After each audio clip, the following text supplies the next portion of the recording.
आज जो अपडेट रोचे सुभद्रा योजना को नहीं गुरुत्वपूर्ण अपडेट। सुभद्रा योजना टंका आपण मानक अगस्ट मास 28 तारिख बा राखी पूर्णिम प्रदान करा जीवो। राखी पूर्णिमा तेणु राखी पूर्णिम जो 5000 टंका लेखाएं मिल क्या 10,000 मिल कथा रोचे क्यों मानक मिल क्यों मानक न मिल जाना ता पूर्वर ऑफिशियली घोषणा होती जे जुलाई 25 पूर्व यही सब कम निहाती भाव करूँ।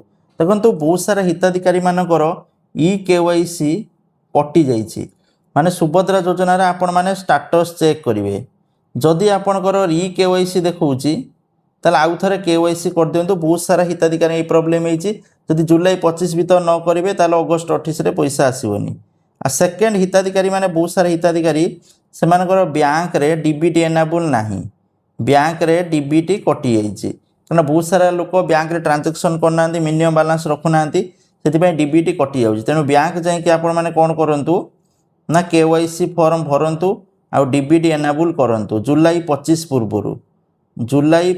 पूर्व जल्दी जल्दी करूँ कले आपण मानक टंका मिल ना मिलबनी। यही सब जिन अपडेट करूँ। आ जो मैंने नुआ अप्लाय करते पाखापाखि 3 लाख लोक 3 लाख हिताधिकारी से एका बेलके 10,000 टंका लेखाएं प्रदान करा जीवो। से राखी पूर्णिमा प्रदान करा जीवो जो मान योग्य विवेचित हेबे।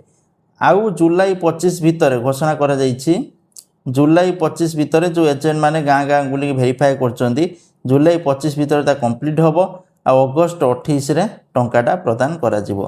तेणु ता पूर्व सब अपडेट करंतु निहाती भाबे स्टेटस चेक करंतु। Thank you. जय जगन्नाथ।